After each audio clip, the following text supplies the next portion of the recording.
મિત્રો આજના આ વિડીયોમાં આપણે વાત કરીશું કે પંડિત દીનદયાળ ઉપાધ્યાય આવાસ યોજના, જેમાં આ યોજના અંતર્ગત લાભાર્થીઓને મકાન બનાવવા માટે રૂપિયા 1,20,000ની સહાય આપવામાં આવશે. તો આ યોજનાના ફોર્મ ભરવાના શરૂ થઈ ગયા છે અને આ યોજનામાં લાભ કોને મળશે અને કેટલો લાભ મળશે તેની સંપૂર્ણ વિગત આજના આ વિડીયોમાં આપણે જોવાના છીએ. તો વિડીયોને સંપૂર્ણ જોજો અને વિડીયોને લાઇક કરી દેજો, શેર કરી દેજો અને આ ચેનલને હજી સુધી સબસ્ક્રાઇબ નથી કરેલી તો ચેનલને તમે સબસ્ક્રાઇબ કરી દેજો. મિત્રો કે સામાજિક ન્યાય અને અધિકારિતા વિભાગ દ્વારા છે તે પંડિત દીનદયાળ ઉપાધ્યાય આવાસ યોજનાને લઈ અને એક જાહેર ખબર આપવામાં આવેલ છે, જેમાં વર્ષ 2024-25ના ઓનલાઈન ફોર્મને લઈ અને જાહેરાત કરવામાં આવેલી છે. તો આ યોજનાના ઓનલાઈન ફોર્મ છે તે શરૂ થઈ ગયેલ છે. તો આ યોજનાનો લાભ છે તે નિયામક વિકસિત જાતિ કલ્યાણ કચેરી છે તેના દ્વારા સામાજિક અને શૈક્ષણિક રીતે પછાત વર્ગ, આર્થિક રીતે પછાત વર્ગ અને વિચરતી વિમુક્ત જાતિના લોકો હશે તેઓને આપવાના રહેશે.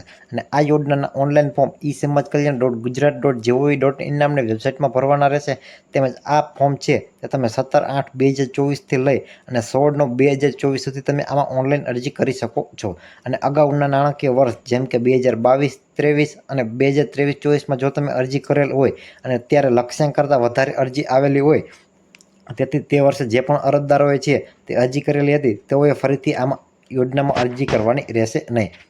અને સામાજિક અને શૈક્ષણિક રીતે પછાત વર્ગ માટે અમરેલી, આણંદ, અરવલ્લી, બનાસકાંઠા, ભાવનગર, દાહોદ, મહીસાગર, પાટણ અને સાબરકાંઠા જિલ્લામાં વર્ષ 2022-23 અને 23-24ની આ યોજના મળેલ અરજી પૈકી મંજૂર કરવાપાત્ર બાકી અરજીઓ વર્ષ 2024-25ના લક્ષ્યાંકમાં પર્યાપ્ત હોય આ જિલ્લામાં ઓનલાઈન અરજી છે તે થનાર નથી. એટલે કે અહીં તમને જે 9 જિલ્લા જોવા મળે છે તેમાં આ વર્ષે ફોર્મ ભરવાની શરૂઆત થશે નહીં, કારણ કે અગાઉના ફોર્મ છે તેની મંજૂરી આપવાની બાકી હોવાથી. અને આર્થિક પછાત વર્ગ અને વિચરતી વિમુક્ત જાતિના દરેક જિલ્લાના અરજદારો ઓનલાઈન અરજી કરી શકશે.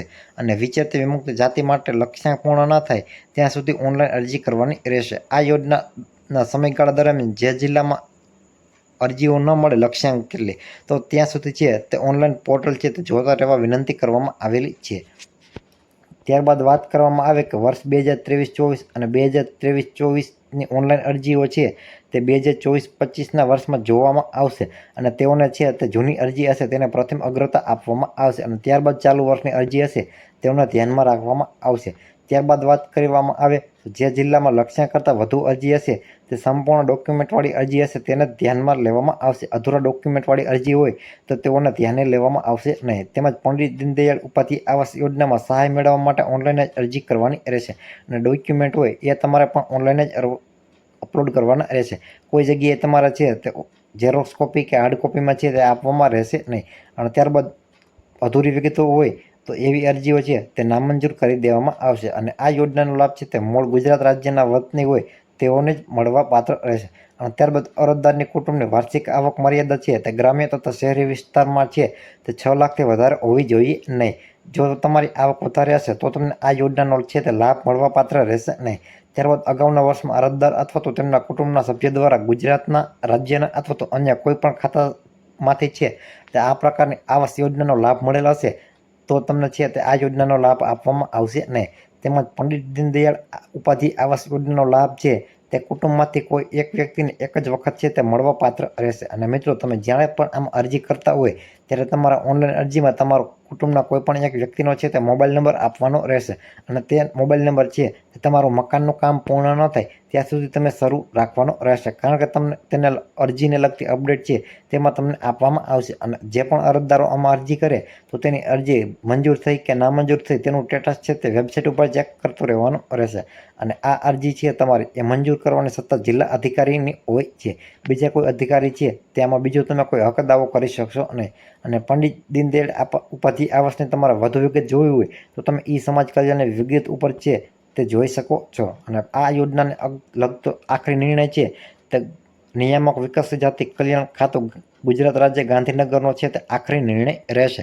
ત્યારબાદ મિત્રો હવે આપણે એ જોઈએ કે આ યોજનાના ફોર્મ ભરવા માટેના જરૂરી ડોક્યુમેન્ટ જોઈએ. મિત્રો કે ફોર્મ ભરવા માટેના જરૂરી ડોક્યુમેન્ટ તેમ આધાર કાર્ડ છે તે ફરજિયાત રહેશે. ત્યારબાદ રેશન કાર્ડ છે તે પણ ફરજિયાત રહેશે.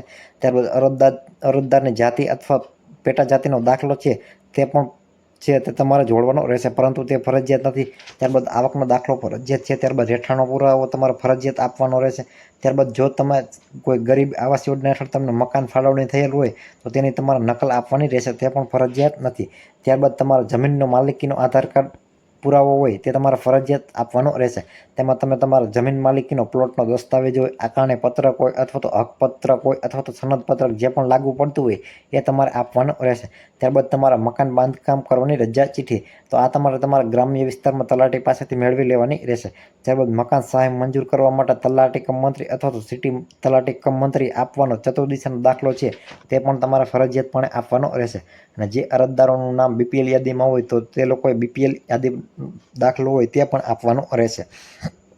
જો તમે બીપીએલ યાદીનો દાખલો આપશો તો મિત્રો આવી જ રીતે તમે એન્જલ ઇન્ફોર્મેશન યુટ્યુબ ચેનલ ઉપર સરકારી યોજના, સરકારી ભરતી, જમીન record, Aadhaar card, Ayushman card, ચૂંટણી કાર્ડ, રેશન કાર્ડ, શ્રમ card, PAN card, driving licence, PM Kisan, I Khedut, digital Gujarat, ઈ સમાજ કલ્યાણ, ઓજસ સંબંધિત તથા અન્ય રસપ્રદ માહિતીસભર વિડીયો છે તે તમે આ ચેનલ ઉપર જોઈ શકશો. તેમજ અમારી આ યુટ્યુબ ચેનલના વિડીયોને તમે લાઇક કરી દેજો, શેર કરી દેજો, અને આ યુટ્યુબ ચેનલને તમે સબસ્ક્રાઇબ નથી કરેલી તો અત્યારે જ આ યુટ્યુબ ચેનલને તમે સબસ્ક્રાઇબ કરી લેજો. તો મળીએ મિત્રો એક નવા વિડીયોમાં નવા ટોપિક સાથે. ત્યાં સુધી જય હિન્દ.